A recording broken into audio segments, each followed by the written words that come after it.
क्या आपको लगता है कि आप डिप्रेशन से पीड़ित हैं या फिर आप लंबे समय से थकान का अनुभव कर रहे हैं?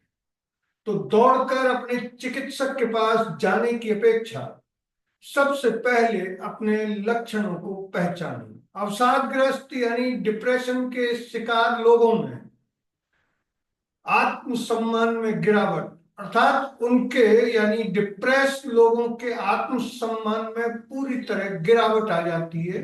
वो स्वयं की ही आलोचना बड़ी तेजी से करने लगते हैं और उनमें हार मानने की भावना डेवलप हो जाती है। लेकिन एक दूसरे प्रकार की बीमारी भी है जिसे अक्सर डिप्रेशन कहकर डॉक्टर उनकी दवाइयां शुरू कर देते हैं, जबकि वो डिप्रेशन नहीं होता, वो बर्नआउट होता है। बर्नआउट यानी लंबे समय से काम करते रहने के बाद एक ऐसी थकान जो न रात में नींद लेने से पूरी होती है, न साप्ताहिक छुट्टी से पूरी होती है। उसके लिए उनको एक लंबी छुट्टी की जरूरत है। ऑस्ट्रेलिया में एक ऐसा ही शोध हुआ है। उस शोध के नतीजे बड़े चौंकाने वाले हैं। शोध करने वालों के अनुसार यानी शोध का जो पेपर प्रकाशित हुआ है उसके परिणाम कुछ इस तरह सामने आए। बर्नआउट और अवसाद, बर्नआउट और डिप्रेशन लगते एक जैसे हैं लेकिन होते पूरी तरह अलग अलग हैं। बर्नआउट असल में सामान्य स्थितियां हैं। शोध में पाया गया कि 30% कर्मचारी किसी न किसी स्तर के बर्नआउट को महसूस कर रहे हैं, जबकि 20% लोग पूरी तरह डिप्रेस पाए गए। अब सवाल है कि बर्नआउट और अवसाद में अंतर क्या है? बर्नआउट में लाचारी और अवसाद में नाउम्मीदी की भावना पैदा हो जाती है। इनके अलग अलग कारण हो सकते हैं और इन्हें अलग अलग तरीके से ही ठीक किया जाना चाहिए। विश्व स्वास्थ्य संगठन यानी WHO ने बर्नआउट को एक पेशेवर अवधारणा के रूप में परिभाषित किया है जो अत्यधिक कार्यभार के दबाव के कारण उत्पन्न हो। यद्यपि एक आमतौर पर कार्यस्थल से जुड़ा होता है, लेकिन बच्चों या बढ़ती जरूरतों वाले बुजुर्ग माता पिता की देखभाल करने वाले लोगों के भी बर्नआउट से ग्रस्त होने का जोखिम है। शोध में पाया गया है कि बर्नआउट के लक्षणों की एक सूची जब बनाई गई तो स्वनिदान और चिकित्सकों को मूल्यांकन करने के लिए जो पॉइंट मिले वो कुछ इस प्रकार है।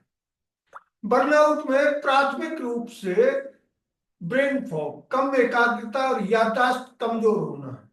किसी भी चीज में खुशी ना मिलना है। सामाजिक अलगाव की भावना भी बर्नआउट की वजह से पैदा हो जाती है। खराब कार्य प्रदर्शन यानी ऑफिस में आपको रोज बॉस की डांट खानी पड़ती है। यह थकान जैसे अन्य लक्षणों का परिणाम होता है। लोगों में 1 या 2 सप्ताह के दौरान बहुत अधिक दबाव के बाद बर्नआउट की शुरुआत हो सकती है। बर्नआउट चरण आमतौर पर वर्षों तक लगातार काम के दबाव के बाद होता है। अवसादग्रस्त यानी डिप्रेस होने के लक्षण बिल्कुल विपरीत है। इसमें आत्मसम्मान में गिरावट यानी व्यक्ति का कितना ही अपमान आप करें वो रिएक्शन नहीं देता, वो स्वयं की आलोचना करने लगता है, यानी आत्मालोचना लगातार करेगा। वो स्वयं को दोषी ठहराता रहता है और हार मान जाता है, यानी किसी भी काम को करने से पहले ही वो ये मानता है कि वो इस काम को करने के लायक नहीं। इन लक्षणों वाले प्रत्येक व्यक्ति को निदान की जरूरत नहीं होती, यानी चिकित्सकीय परीक्षण की जरूरत नहीं होती। जिन्हें चिकित्सकीय परीक्षण यानी निदान की आवश्यकता होती है उनमें अतिरिक्त लक्षण भी होते हैं। चिकित्सकीय रूप से नैदानिक अवसाद मूड के अनुसार अलग अलग हो सकता है। मतलब ये कितने समय तक रहता है और क्या यह फिर से होता है। अवसाद के 2 प्रकार हैं। उदासीन अवसाद के आनुवंशिक कारण होते हैं जो ज्यादातर अचानक होते हैं, गैर उदासीन अवसाद परिस्थिति जन्य कारकों के कारण होता है, जो अक्सर जीवन की महत्वपूर्ण घटनाओं के चलते उत्पन्न होता है और आत्मसम्मान में गिरावट का कारण बनता है।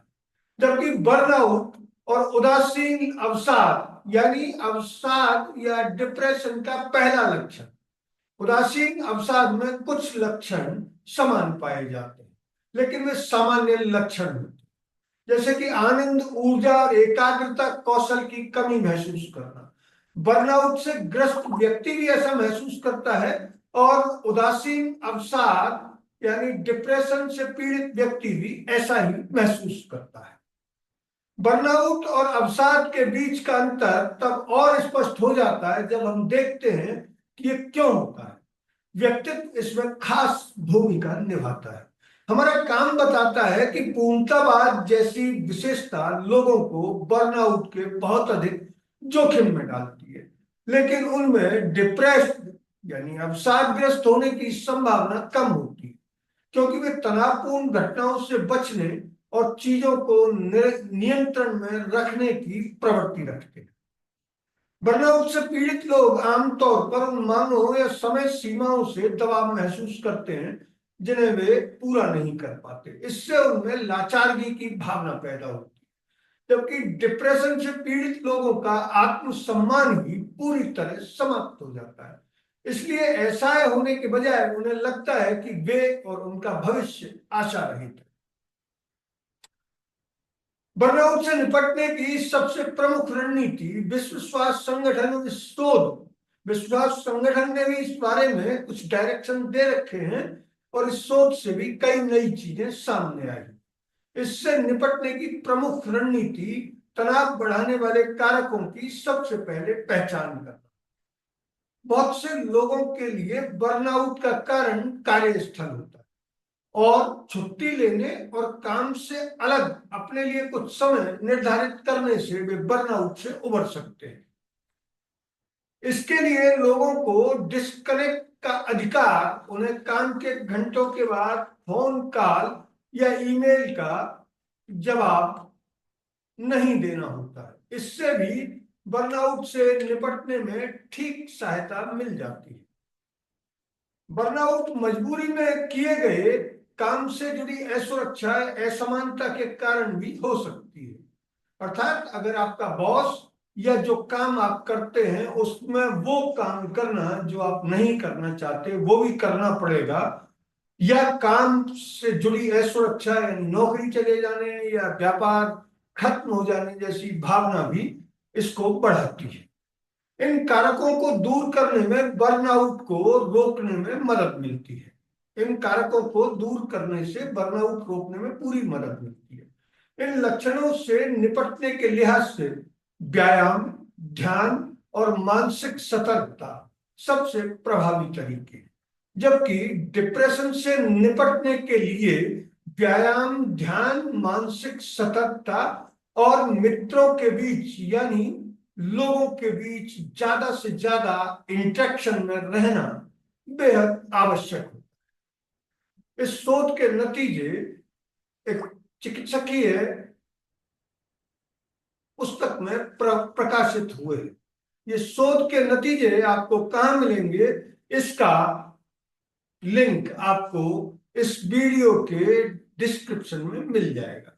अगर ये वीडियो आपको अच्छा लगा तो इसे लाइक करें, शेयर करें और हाँ, हिंदी हेडलाइन को सब्सक्राइब जरूर करें। धन्यवाद। जय हिंद।